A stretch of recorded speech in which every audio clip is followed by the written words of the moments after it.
Hello. This is WCW Saturday Night from May the 23rd, 1992. Yes, ladies and gentlemen, it is. I know you've been waiting. I've been waiting as well, but here we are. So the opening contest, right before I start, Jim Ross was joined by Dan Casper, who won a Super Bowl with the Oakland Raiders. I don't know why WCW went through this stage. It was weird.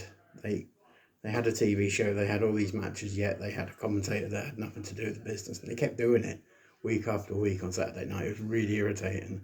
I find it boring, to be honest, but I have to review it and I have to give my opinion. So the opening match was a tag team match. Young Pistol Tracy and Richard Morton took on the reigning WCW World Tag Team Champions, Rick and Scott, the Steiner Brothers. Your usual match, okay, nothing special to write home about. And Steiners got the win when they did the bulldog off the top rope with Rick. And so 1, 2, 3. Thank you very much. The next match was a 2-on-1 handicap match, and that was a Super Invader without Harley Race at ringside. And he took on Steve Pritchard and his partner Larry Santo. Yeah, it lasted about a minute, this match. It was just what it is, a squash. It was dull, to be honest.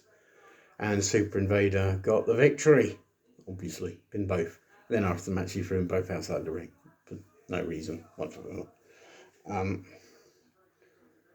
Before we go to the next match, so during this, they showed a clip of WCW while they were hyping up the NWA World Tag Team Championship Tournament that will begin on Monday, June the 22nd on Clash of the Champions. And they hyped some of the matches, which led into the following match. Because one of the teams they have invoked were in the following match, and that was Dr. Death C. Williams and Terry Bam Bam Gordy taking on Joey Maggs and Terry Bronson. And that Maggs and Bronson actually looked okay for parts of this match, but Williams and Gordy were all power, all violence, really. And the ending came when Steve Williams hit the Oklahoma Stampede, which is basically he picks up the guy, he runs him into one corner, runs him into another, and then body slams him. They're number 4 seeds for the NWA World Tag Team Championship Tournament. The Steiners are number 1. The next match was a singles match between Taylor Made Man and the big man, Ron Simmons. And this match was going okay, all right. It wasn't nothing to write home about. But in the end, for some bizarre reason, Greg Valentine came out and decided he wanted to stick his nose in Ron Simmons' business and stuck his foot on, or stuck Taylor Man's foot when he was trying to be pinned. And referee, of course, was, as you are with the Zebras, couldn't see a thing. I'm blind, I'm a ref, I'm blind. And Valentine was holding Ron Simmons. What was going to happen? Yeah, the obvious. Taylor Made Man ran straight into him, and then Ron Simmons, 1, 2, 3, rolled up, thank you very much. And after the match, Taylor Made Man, and specifically Greg Valentine, tried to put Ron Simmons out of this business. He tried, but he failed. Well, or did he? Who knows? And then the final match of the evening was the main event, which was a 2 out of 3 falls match, a 6-man tag team match. I'm sorry if you can't see the top of my head, but this camera doesn't seem to be quite right. And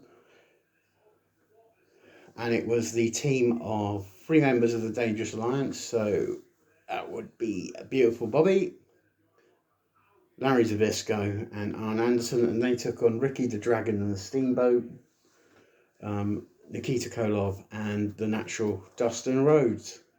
The first fall was won by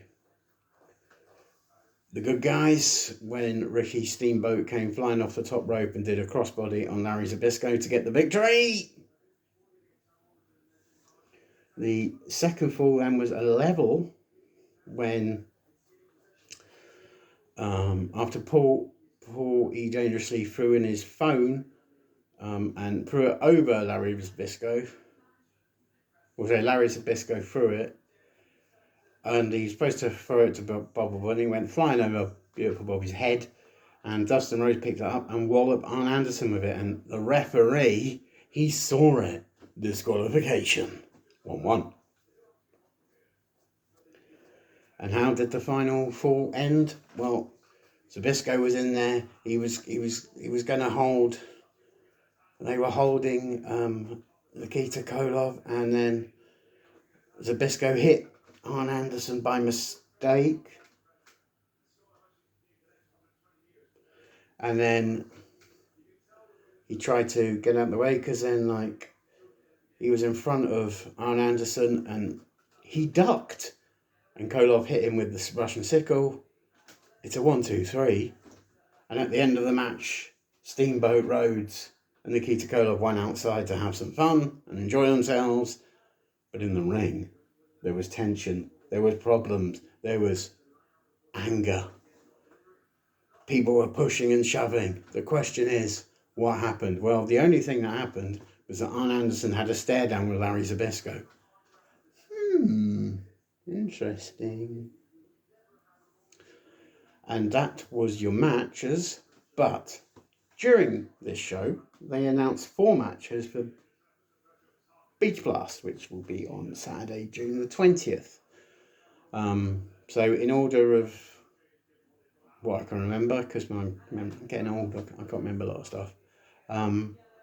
It was a bikini match between Missy Hyatt and Medusa. Yeah, you thought WWF was the first person to do ladies matches like that. Oh, no.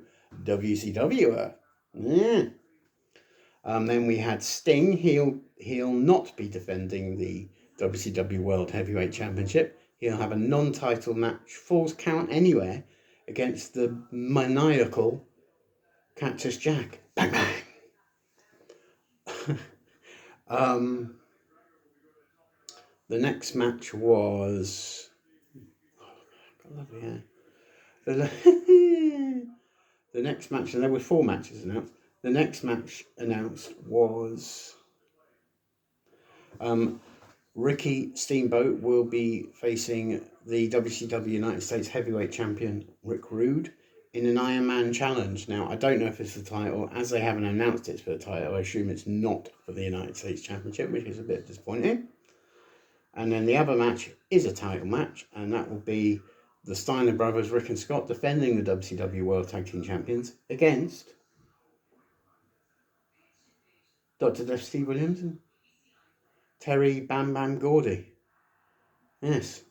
So before the NWA World Tag Team Titles tournament start, we could have a title change. Then again, we might not. We shall see at Beach Blast.